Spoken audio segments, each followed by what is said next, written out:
And we are back. Ryan Hunter here, and I would like to thank and welcome Josh Reif. Yeah. Did I pronounce that right? Nailed it. Right on. I would like to welcome Josh Reif. Thank you for taking your time out of your day to come on and join us. Josh, tell us a little bit about you and what you do and what you want to share today. Well, man, thanks for having me. I'm glad I could do this, and it's good to be able to help people during these stressful times. I'm actually a men's dating coach, and I coach guys all over the world. So this is a cool time for us to come together. We have a group, kind of a brotherhood that we can support each other. So that's really nice to be in that kind of business right now. And so that's, mainly what I do. But the reason I'm here is to share my experience freelancing in two businesses I had prior to my current business, and hopefully get people started online, because this is the time that they need to do it. Absolutely. And yeah, that's why this came about. I made a post a few days ago, like, hey, if anybody just lost all your income and you need to move online, let me know. Like, I'll help you out for free. And a single mother reached out to me with two daughters, and she just lost all her income because she was doing offline events. Yeah.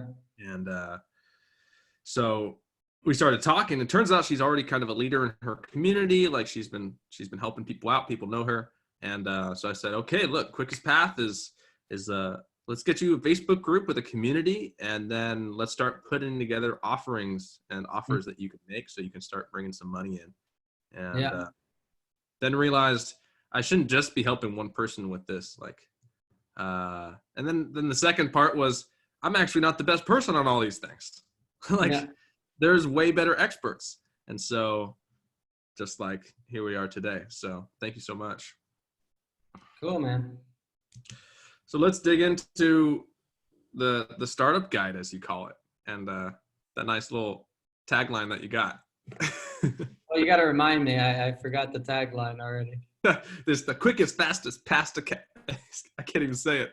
The quickest, fastest path to cash. Yeah, quickest, fastest path to cash. So this is essential, because we're already in this crisis, and the paychecks are going to stop almost immediately, unless there's support from somewhere. So this is the quickest way to get started. I do want to say first, you mentioned the Facebook group and the offers within a Facebook group, because I've done that myself. And I do want to give a little bit of a caveat there. You did mention she had a big offline community that knew her. And so I think what you did with her is great. And I think that works really well to just move that community online. But what I want to talk about today is people that don't have that. Because I've started Facebook groups. It's great, but it's relatively slow. So it's fast if you have an offline community that knows you, you can move them online. If you don't have that, then I think the freelancing route is faster. Even though that's a solid route, it's just not quick enough. I love it. And that's, taking account of what kind of assets we already have.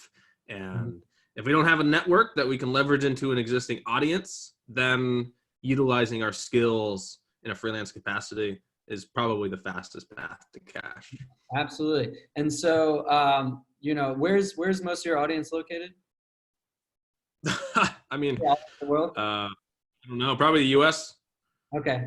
Well, I'm going to gear this towards the US audience, but just for anyone who's watching outside the US, if you're not a native English speaker, the number one thing you need to do is get better at English, because employers are not, they're not going to care that you need help, because everyone needs help. So they're going to be looking for an English speaker that's easiest to communicate no matter what the skill is. So just wanted to get that out of the way.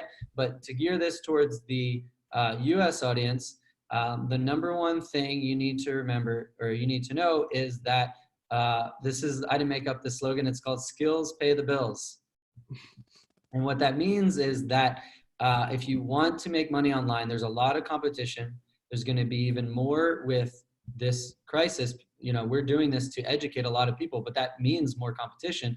And so the better you are at the skill that you're offering, the more and faster you will get paid for that. That's almost across the board.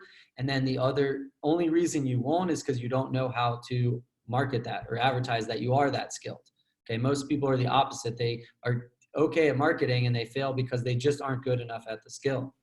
Now, if you're watching this and you don't have any online skills, you may be worried, but to make you feel better, you can absolutely quickly get some of these skills. It's beyond the scope of what we're discussing, but there's a few skills that are easier to acquire, but you got to put in the work. I mean, we're talking, you got to put in hours and hours of study and work right now. And if you have a family, just do it. Just buckle down and learn the skill and get better and better and better at it. Because the quicker you learn it, the better you can deliver a result for a business. And remember, these are businesses. They're not just going to hire you because you need the money. Okay. They can't afford to hire someone that can't deliver the result. So just keep working on the skill, get better and better and better. And then listen to what we're talking about here to market that skill and to sell it. And that's the fastest way that you will get paid. So I'm always going to go back to that. When I was freelancing, I didn't really start getting paid until I was skilled. I mean, I got little money here and there, but I started really getting paid when I could show that I was skilled. Mm-hmm.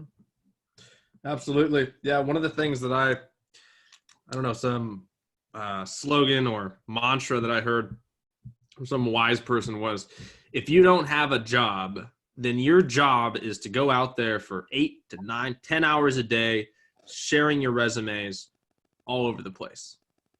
And while you can't really put out your resumes in the same way, the underlying principle is true.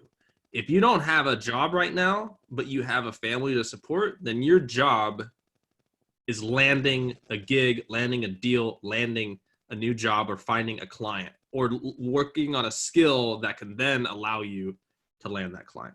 This is your new job. Yeah, so I disagree a little bit with that, because I've seen the paper, the walls of like messaging, and I like the concept behind the hustle, but I don't like that in practice, because that intends to encourage people not to learn the skill and just to start messaging as many people as possible. Now you got to remember that most people are not skilled. So it's just like saying you have a blank resume, now just mail that out. Like, it doesn't make any sense to mail out a blank resume. And that's essentially what you're doing online. Even if you have some skill, if you can't prove it, you have a blank resume. You just have it. And so the first step needs to be the skill. It doesn't mean you only do the skill. You also start messaging, but you really focus hard on the skill and getting better. And I'll get into like how you can prove that you have the skill as well, and how you can get practice with it. You don't want to just read. You actually want to put it into practice. And then the second thing we're going to talk about with the connection and the selling is that this like messaging as many as possible is a bad idea, because it limits your connections. People can sense that you're mass messaging, and it's totally unnecessary. And I'll tell you why. If you're working online, you could get, if you let's say you're in a, you're competing against, say, someone in a lower cost of living country like the Philippines, where I can get an assistant for $4 an hour. Is that going to pay an American citizen's bills? No. So if you want to make money through that method, you have to have tons and tons of clients. You got to fill a full-time schedule, and you're still not going to make it. So messaging hundreds of people will just get you lots of low-paying gigs. If you up your skill and message the right people, you may only need one client. If you have the right skill, you could get a client for, $1,000 a month, $5,000 a month, and you just need to land one, sometimes two. I sometimes when I had my cryptocurrency business, I had like 3 to 5 clients total, and that was paying more. I mean, that was more money than I've ever made in my life, because they were businesses that can write big checks. And so I much prefer the method of at least half your time working on the skill, and then the other half of the time social selling. My friend coined this term. I didn't make up that term, but basically learning how to message in a way that builds a connection where you're not pitching them. You don't say, hey, I offer this service, do you need it? That's too much online. Everyone's doing that. You have to find a way, and I do this more in the training video that I put out. It's free. It's on my Facebook wall, and you can go to that or link to that. And it's more about the connection and showing the person that you research them, that you know about them, that you care about their business, that you can deliver the result for them, and that it's just you can help their business. People think about themselves in this time, and I get it. But if you ask someone, say, hey, I need income, they are not going to hire you as a business. They can't afford to hire you. They just can't. And it's just like, I've gotten those messages and I'm like, I'm sorry, I can't help you. I'm looking for someone that can deliver the result. I'm a compassionate, empathetic person. You can watch my free training, but I can't pay you unless I'm only going to pay the person who's going to deliver the result to me. And that's never the person who talks about themselves or their money or anything like that. I hire someone who says, oh, I looked at your business, your website. Okay, this is what I can do for you.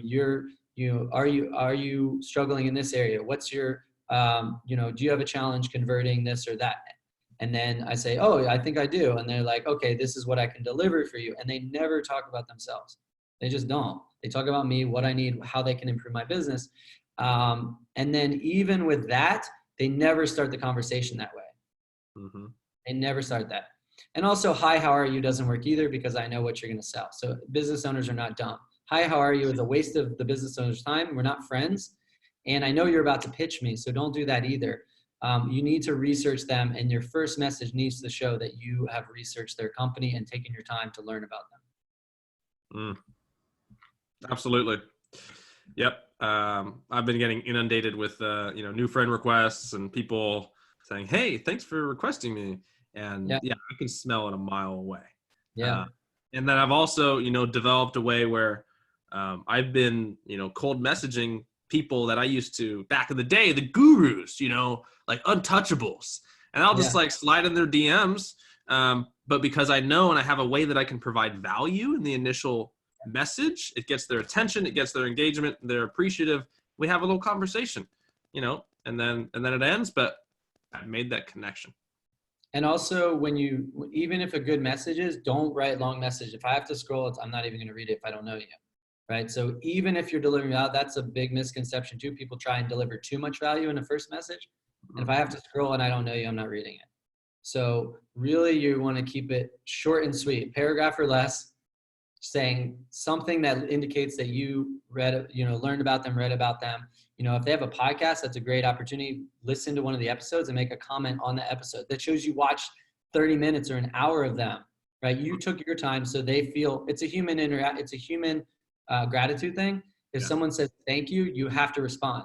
So if I say, hey man, saw your post, thanks, great post, you're gonna be like, dude didn't even read the thing. He's just copy and pasting that. But if I say, dude, I loved your podcast episode on on helping people online. It's really cool that you're doing this outside of your normal business, which is X thing. So you're like, holy crap, this guy, went to my website. He knows what I do. He watched my podcast.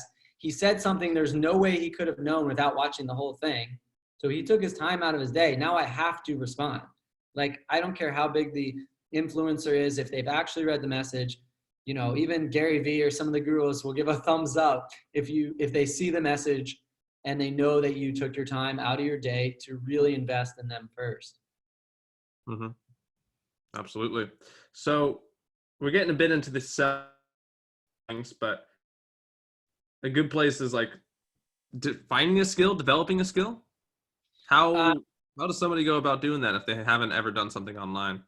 Sure. So finding what you want to figure out what you're already skilled at, because it's the quickest transition, right? Yeah. Learning something brand new is going to take a lot longer. So some people do have skills already online that they've been doing on the side, maybe as hobbies. Maybe they do video editing for themselves and they can turn that into a video editing business. The first is like sit down and write down all the skills you think you have that you have done or can do online, even if you never charge for them. And then maybe you're not even that good at them, but you think you could get really good at them and you've already kind of practiced them a little bit or watched videos on them over the years. And so you have some base knowledge. Start there, but only start there if they are in demand. So you want to know that people are already paying for them. So that's in my training. I just tell people, go to Upwork and search for your skills and see if they're postings and people are paying for them. If they're not, don't do it. Mm-hmm. And you don't have to work on Upwork. That's just a research tool, but that's just shows you what people are paying for, and that you don't want to follow a skill people aren't paying for. Absolutely. And then getting better, you can use like Facebook groups, you can use YouTube, you can use PDFs and books. A lot of the stuff is free. And just like you and me are giving away free stuff, there's gonna be tons of free trainings out there. So just dig and just find as many trainings you can from all sources. And, you know, if you could hire a coach or mentor, that'd be great. But if it's, you know, you're struggling, do it for free. It's just hours of time put in to learn and follow courses to learn. And another, because having a coach, mentor has been really valuable for me. And so even if people don't have the financial resources, there can be ways of still receiving coaching and mentorship by trading, you know, maybe their time or by offering some free services to that coach or to that mentor. Well, it is a bit of a catch-22, because if someone offered that to me, they'd need to have a skill I'd probably pay for anyways. Seriously. Yeah. I don't want someone just offering their time. I mean, again, like, I don't pay on sympathy. I can't afford to. It doesn't help my business. Yeah. And so if someone says, I want to offer my time, I'm like, I'm sorry, I can't pay you for your time. You have to have a skill to offer me. And again, that just goes back to, if they already have the skill, they don't need me to coach them. I'm just going to pay them. So. I getcha. Good points. How about proving the skill? Good question. So you could have a great skill and not be able to prove it, and no one's going to hire you, right? So the way that you prove a skill is show. Number one way is show and tell. So if you have a skill that is visible, graphic design, web design, video editing, a lot of online freelancing skills are visible. Writing, even, you know, copywriting, things like that. Show it and make it easy to find and show. So I tell in my training, I say, set up a very minimalist website and with a portfolio, because the first thing I ask for people when I hire them is, send me your portfolio. Sometimes they'll send me an email and attachment links and whatever. I can look at it, but it's such a hassle. Just give me a link to a website with your portfolio. It's the quickest, easiest way. And it costs like $3 to $7 to register a domain. I think $10 to host it a year. So I think for like under 20 bucks, you can get a website up and running. WordPress is free, and just, you don't need it fancy. You don't need it to even look good. Just pick a template that looks good on WordPress and put your portfolio. I don't really care what the website looks like unless you are a website designer. I really don't care. It just needs to look clean. So just pick something, don't make your own, just pick something that looks good on WordPress and put up your portfolio there. Yeah, I agree. It's a good point to have a website. It's not a necessity. One other way is a little more minimalist, is a read-only Google Doc. Okay, yeah, I'm not an expert on that, but some kind of link that's just easy for me to grab. But yeah, read-only Google Doc would work too. And then, and also a breakdown, like if it's a project that you've done for somebody, rather than just showing, oh, here's what I wrote, or here's the video that I made, but actually doing some analysis of the problem that was solved and how you came to the decision to approach it in this way, and then the results, and then ideally get a testimonial from the client if you've helped them, or even if testimonials are easier to get than I ever realized in the past. Like, yeah. I thought it was so hard, and I was like, oh, I just ask. And now I have video testimonials and text testimonials, and those are such good social proof. Yeah, so that's the second part. So proving the skill is the first part. And again, I don't need testimonials if I can see the thing, right? So if I see a video edited and I'm like, wow, blown away, I don't need a testimonial. So that's why I put portfolio first. Then I put testimonials, like you said, case studies of walkthroughs of how you did it, and even better if you do it on video and show the walkthrough. And I like that a lot. And so testimonials, case studies, video testimonials are great. I also like screenshots of people thanking me in Messenger, because instead of someone writing it, I could have asked them to write it, but someone's very genuine where they're like, holy crap, dude, that was amazing. It worked. I take a screenshot. I ask them permission to post, and if they don't give me permission, I just wipe out all their names and stuff. You know, there's nothing unethical about posting something without any information, but it just, people believe it because it's organic entirely. And you can tell no one, the person can tell you didn't ask the person or pay the person to write the review. Mm-hmm. Right. And so again, the second reason I recommend the website is because you can have on the same website, I can click over to testimonials and case studies. So it's just all in one place. So again, you know, you can do lots of different Google Docs, but for less than 20 bucks, you can get this all up and running and have it all in one place. And as an employer, because now I'm an employer, so I see the other side, I'm going to give that person the first shot. It's just easiest for me to click a site that has testimonials. I'm going to interview them first, number one. And when you're competing, first is everything. You get the first shot. Now, the goal is really to get on the phone with the employer, with me as the employer, because I don't even need case study walkthroughs necessarily. I don't need all this fancy stuff. If you have the portfolio and you have case studies and testimonials, then I'll get on the phone with you, and then you need to know how to convince me to hire you. So we do this now. We do, you know, through my business, we are on the phone with our potential guys to sign up for the program. And my goal is very minimalist to get them on the phone. I don't have to send them a lot of stuff to get them on the phone. Just need them enough to convince them to take it a shot and have a conversation. And then on the phone, I do most of the convincing to join the program. And that's what you can do when you're selling a service. So don't do too much through texting or email. Really try and get them on the phone or a video call and get to know them and build a personal connection. People like to work with people they like and they connect with on an emotional level and feel friendliness to it. They don't have to be best friends, but some kind of cordial nature to it, and then skill. So those are the two things people look for. You know, I won't hire someone who's skilled that is really aggressive or not really connecting with me, and I won't hire someone really nice that doesn't have the skill. So I know getting into sales and what to say on the phone call is a whole nother thing, but for the people that have never done something like that, can you dig in? Yeah. So again, we don't have time to cover all that, and I will put out a free training on that for the calls. But basically, really simply, the call needs to be like all about them. You're the person, not you. You only want to talk about you when they ask, and you want to talk about what you're doing for them. Okay. And you talk about, first you have to identify what they need. And then you have to convince them you are the best person to deliver that for them.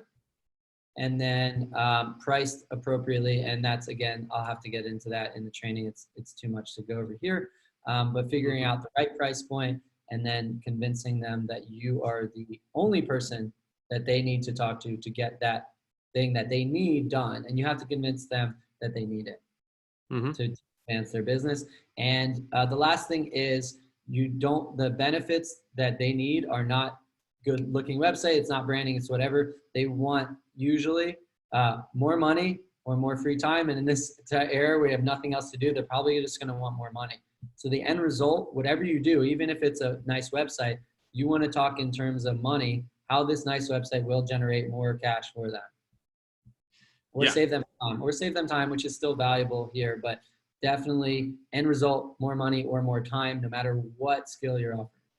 Yeah, even if I don't even think this is a real thing, but if you were a remote HR administrator for some company, like it's not about, I'll be your human resources person. It's, I'm going to come in and I'm going to, reduce employee complaints and thus reduce turnover. And so your employees are going to be happier and more productive. You're not going to have to train new people. So you're going to save money and you're going to make more money.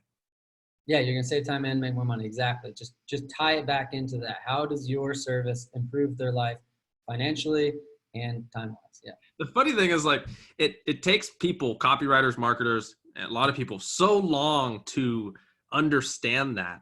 But when it comes down to it, it's just, it's like get down to the more money and the more time. And then what does that mean for the person in their life? It's kind of simple on the basis point. And people understand money and time well enough that you don't have to go too far beyond that. I mean, in personal development, I have to dig deep into the emotional and psychological things and benefits there. But in a business world, you don't really have to get into their lives of like what this is going to do for them. Business owners know that time and money are valuable. And if you can convince them you're going to give them more of that, that's usually enough. What's your take for someone beginning on how to structure a kind of deal versus, like, what I mean by that is like hourly, project basis, retainer? I wanted to touch on those. So it entirely depends on the skill and the niche. So the first thing you're going to want to do is research your niche and figure out what's the gold standard, because you'll be taken more seriously if you follow the gold standard. So there'll be people charging hourly, there'll be people charging by project, but the most serious people, the people that get hired, will have kind of a standard format, and you may need to charge, you're going to have to charge less than them starting out. But if they're charging $1,000 per project, you might charge 500, you might charge 200, but you don't want to go hourly, right? You don't, because then you look like you don't know what you're doing. Yeah. Yep. Mm-hmm. So you want to stick to that. And then pricing, I'll go over pricing, but main thing about pricing is you don't want to price too low so you look like, you know, you're not skilled, but you don't need to start out pricing high. You want to figure out your bills and what you need to cover. So you want to cover the lowest amount that covers all your bills during the crisis, but make sure that's higher than the lowest workers in the niche, because then it looks like you're not skilled. And the goal to think about here is it's not about making as much money on the initial project, but turning that into a long-term client. That's really where a lot of good money is. So that's why I recommend not actually, you know, in this time you're trying to get immediate cash, but that's why I recommend not charging low to begin with. Just do free work. Do free work initially? Free work instead of charging, because they've done studies on this with you charge $1 for something versus free. You know, it was something like 10 or 50 or 20 times more people will take you up in the offer it's free versus $1. So you really don't have much to gain by charging $1. Gotcha. And you're devaluing your service and you look like a beginner by that. But free work, there, you can frame it as, I'm skilled in this area offline, or I'm skilled, you know, I've done it as a hobby and I want to prove that I can deliver this as a business. So I'm going to charge $500 or $1,000 for this project. I believe in my skill, but before that, I want to offer this for free to prove myself, which is fine. And business owners will take you up on free if you can show portfolio, or if you can show some bare minimal skill. And if it's admin work, it depends on the type of work, but they'll give you a shot at it for free, because I can always toss it in the trash if it's not good. You know, I'm not going to give you a review unless it's good, but if you're practicing your skill and you're getting good at it, you deliver free work, you get a testimonial, you're going to be able to charge a lot more with 20 testimonials than you are 0. And if you want testimonial, you want to get 20 testimonials in 2 weeks, the fastest way to do that is free work, not charging $10, $15, $20. That's going to take you months to build up. So build your portfolio and everything on free, and then charge a legit price for it. And then the other thing is that if you're doing social selling and networking, reaching out to strangers is the hardest thing. The first thing you should be doing is friends and family. And what do friends and family hate more than anything else is asking to, you know, hey, will you share this with your friends? And it's to charge. And it's kind of awkward. I don't know if they're good at this skill or not. I don't know, you know, can I really recommend them just because they're my friend or family member? It gets awkward. But guess what? If you're offering a free service, everyone will do it. Everyone will share a free service. And they'll be like, hey, my friend's trying to get started online. They're skilled at this thing, but they want to prove themselves. They got to frame it right, not an amateur, but they have the skill, they've practiced. They just want to prove themselves. They're offering free service right now for this, only this week, you know, limited time, free this week. You know, I want to share this post and see if any of you guys are interested in. Friends and family are much more likely to share that. I'm more much like, you know, if someone wants to message me, I'm much more likely to share that than a paid service where I don't know if they're any good or not. Absolutely. Yeah, I think that's the best explanation and strategy for kind of shortcutting it by working free. I really like that. And you don't even need to do it for that long. Like I said, it's not time, it's number of reviews and testimonials. And the thing is, all those people that you work for free, they're now potential referral partners. They're also potential clients. Yeah. They really are. Gary Vee, I'd watched a video of Gary Vee. Gary Vee, if you guys don't know, I don't know your audience, but Gary Vee runs a media company, and, you know, multi-million dollars. I don't even, up to like $100 million a year or something crazy. They make a lot of money, but even he offers free work, but he does it to the right people. And he does it to like, it was like a video with, I think it was Chance the Rapper. He messages him in Instagram and he says, hey, Chance, I want to offer you free video production. And he fronts the cash and he's like, we'll make 5 videos for you for free or something. And so what happens is, not everybody gets back to him, but a few celebrities get back to him, or like, they look him up. They're like, holy crap, this dude's legit. And he's offering me free work. Why not? And then he does a few videos for them. And then guess what? He does such a great job. You have to blow people away with this free work. You can't half-ass it. But if you blow people away, then what happens in Chance the Rapper's next video, he'll pay Gary Vee a few $1 million to produce. And so he's fronting the cash for those videos in order to make a lot more cash down the road. And then what happens after, not only does Chance the Rapper pay him a few million for his next video, but then he hits up another rapper and he says, I just did Chance the Rapper's video. How about I do yours? And so it's a really genius way, foot in the door. I mean, Gary Vee talks about this all the time in his books and things like that. But the best thing you can do to get your foot in the door and get clients is do free work and absolutely destroy it. Because most people don't do that because they don't want to do free work. They're like, I need the cash now. And it's, more immediate for them. That's why they also talk about themselves rather than the business. And it's always a downhill slide, but it's not a time thing. Like, I think people realize if I do free work, it's going to take months to make cash. No, it's just how hard you work now. If you put in the work now, you could be charging within 3 to 4 weeks. Now you have to work. I mean, you got to work hard. You're at home. You have nothing else to do. Put in the hours, get good. I think there was a video where a guy did like first 20 hours is how you get base level skill at something. So really just nail down those 20 hours and then keep going up your skill. Because again, back to the beginning, skills pay the bills. Skills pay the bills. Absolutely. So when someone's, let's say they've gotten their first client, and how should they split their time? How do they, scheduling and balancing the different parts of a freelance business? So, okay. So I'd say, I don't know the exact percentages, but definitely, like I said, the skill needs to always be worked on. So a few hours a day, maybe half the time, whatever, needs to be working on improving the skill and whatever. A lot of that can be the free work, right? So it's already working. The best way is that practice, but like free work, videos, training, mentorship, Facebook groups, YouTube, a good portion of the time needs to be working the skill. Then let's split into thirds, I guess. But then another portion of the time is first getting everything set up, setting up your Facebook profile, your LinkedIn, getting your website or real estate set up online, but that's a one-time thing for each that you're working on. And then the outreach is a third of your time or a portion of your time.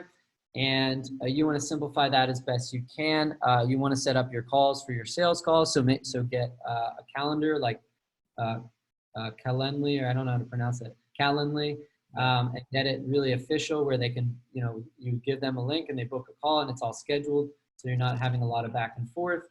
And you got to learn these trainings, but really basic softwares or systems. A lot of them have free versions online.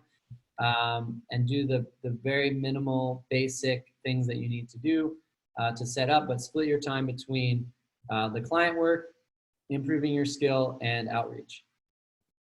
Awesome. How about proposals? What's the easiest minimal way that people can put together proposals? Don't do them. They're a waste of time. Great. Can you explain that? So a lot of businesses ask for proposals just to kindly say no, but you don't get anywhere like that. I'm an employer.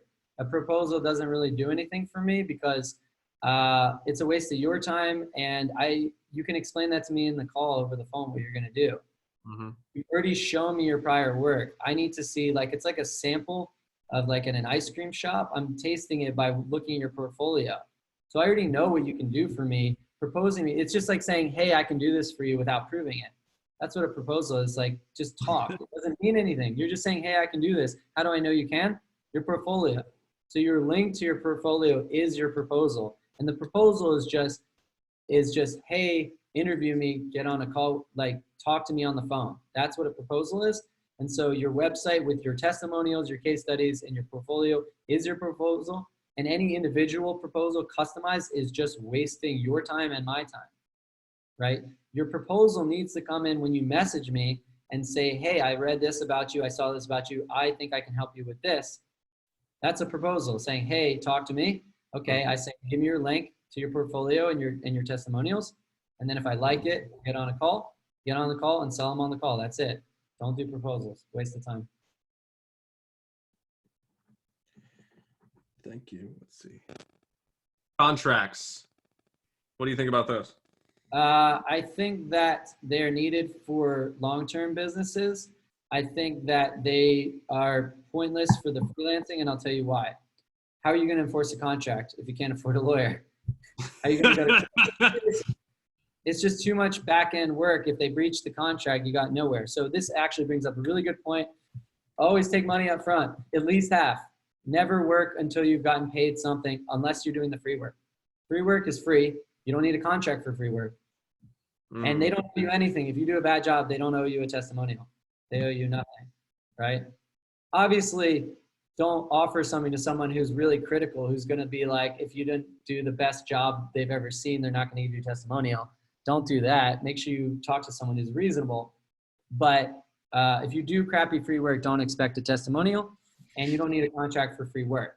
Now, when you start charging, never do work up front without getting paid. Too many scammers out there, too many people underpay you.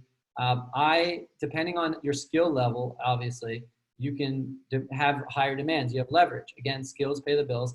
If I can show my skill level is high, then I can charge everything up front. I say, you know, do you want to work with me or not? I'm serious. I don't mess around with my clients. You can look at reviews. You go find a bad review online for me. You won't find one. I have so many good reviews that you either trust me with your money and to deliver or you don't. And I'm confident in that. And my clients all pay me up front. So if you're a serious client, you'll pay me up front. If you're not, you'll go somewhere else. And I'm willing to push them away, but that's only because I'm skilled, only because I don't need them. And when you need them, it becomes much harder. So when you're starting out, they may be a little bit skeptical once they start paying you. Minimum half up front, minimum. Never start without half up front of your price. And I'm fine if it's a large project, then, you know, I'll do 75 up front or half up front because they want to see you're delivering on time and everything like that. But never, once you start charging, never take less than half up front. And hourly, you can't take up front, but that should be paid weekly. You don't. How does someone ask for referrals?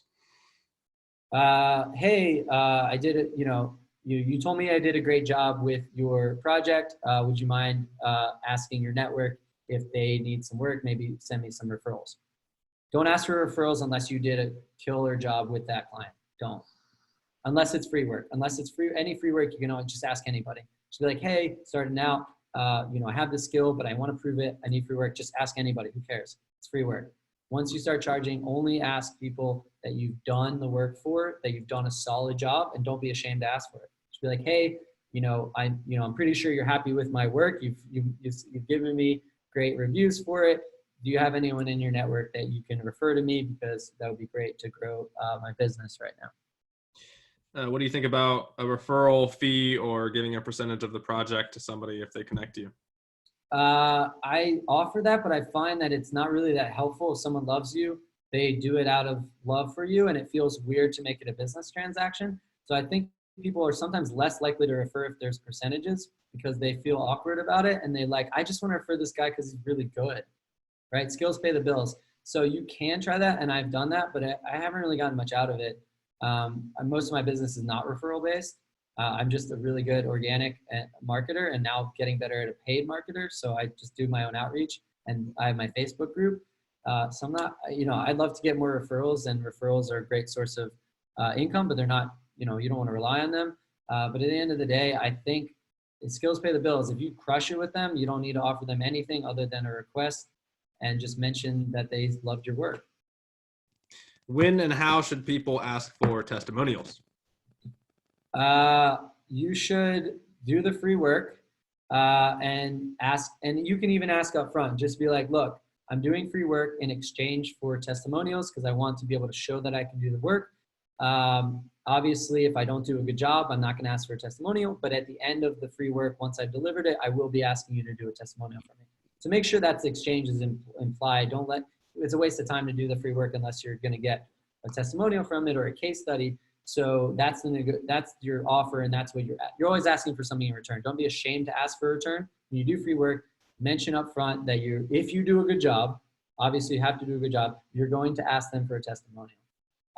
Then for your actual paid clients, yeah, as soon as they say you do a good job, ask them for a testimonial. Especially video, because it's believable. If they don't want to get on video, that's fine too. But ask for them testimony. You can take the screenshots like they said, ask if you can use it. If you can't use it, just block out their name. Like, I don't care. I had a guy call me a scammer. He was not a client of mine. I helped him for free when I was starting out, and then he kept asking me. So I was like, dude, I got to charge you now. I'm charging. This was before I started charging for my coaching. And he got mad, and he went in my group when I was blocked by Facebook, and he started calling me a scammer everywhere, just like in my group without me there. And it was terrible. And then I finally got back on, and I was like, I had to make announcement in my group that this guy called me a scammer because I was giving him free help. And then I asked him to pay, and I actually had a testimonial from him. I found in Messenger. It was like, dude, you are the best coach I've ever, I can't believe how much free advice you give. You took your time for me, and you really helped me out here. And I posted it with his name in the group because I had to show that I had helped this guy and clear my name. But then I took that testimonial, I wiped out his name, and I put it on my website. So thanks, dude. You can call me a scammer all you want, but your testimonial on my website. But I wiped out his name because I'm not going to post anyone's name without their permission. But I'm sure as hell going to post a testimonial without his name, especially if he's going to call me a scammer without even being my client, which is dangerous. I love that power move. So we covered a lot of good stuff. What I want to ask you now is, for the person that just lost their job or they lost their income, and this is a completely chaotic time for them, what is the mindset that you think someone should have in this time in order to thrive? I would say calmness. I mean, everyone's freaking out about the health scare. Everyone's freaking out about economics and their finances. I'd say you got to stay calm. Don't panic. Now, I actually have a medical degree, which is another topic. So for the health side of it, you need to stay calm, and you can read some of my posts, but follow doctors, real doctors with medical degrees. Don't listen to people on Facebook. Get the accurate information. And the first thing is, if you have family, the number one concern is health. So before, your finances, you'll worry about that, of course, but get your head straight about the health and learn about that in terms of calming yourself and your family down. Get calm. Most of us are going to be fine, but a lot of people aren't taking it seriously enough. So you need to find a middle ground. Take it seriously, but don't panic. And that's the first step mindset, is get your head straight around your personal health and your family's health and calm yourself down. And then the second part financially is understand that people like us are out there, and this is fully doable. This is not a hard thing. It takes a lot of work. So just put your head down. Don't get scared about this. This is new. This is scary. But understand the only thing that's going to stop you from putting food on the table for your family and income is not doing the work. This is not easy. Everyone's going online now trying to find work. If you're doing this an hour or two a day, you're not going to make any money. You're just not. So treat this like your job now. Put in, don't overdo it, but put, 40 hours a week on this minimum, right? 40 hours a week, you need to be putting on this, like treat it like a real job. And, I have no doubt that you're going to succeed if you follow people like you and me and learn and get the training that you need. A lot of us charge thousands of dollars for this stuff normally. So I've seen this everywhere. This is the best time to start freelancing, because you have experts that are giving away advice they normally charge thousands of dollars for. And so this is no doubt in my mind, you can become a better freelancer faster than ever before, because you have the doors open to the smartest people in the world that have made millions of dollars. I made some good income in my businesses. You have people that have made millions of dollars opening their doors to trainings. Take advantage of that, and just stay calm, because if you are putting in 40 hours a week on this, you will make the money to succeed with these types of training. No doubt in my mind. Josh, thank you. How can people find you, reach out, follow you? The best way is just just put a link to my Facebook profile. I accept friend requests from people that need help. My posts are all public, so I think the best way to reach me is to actually comment on my posts, because I get a lot of friend requests from random people that are trying to sell me stuff, so I'm less likely to just accept a friend request alone. And before you message me, I'm getting a lot of messages incoming, so don't just message me. Even if you've researched me and things like that, like I talked about here, it's hard to, this time I'm going to get a lot of messages, so it's hard to go through all of them, but comment on my post. I read all the comments on my posts. My posts are all public, so make a comment on there, read something, thank me for it, and just ask a question or ask me if you can message me, and I will accept your friend request and I'll talk to you.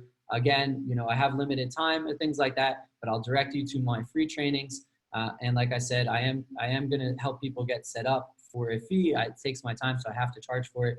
But I'm putting a lot of resources out there. And yeah, all my stuff is public. So just put a link to my personal profile. It's all there. All right, Josh. Thank you so much for your time. Thanks for having me, man.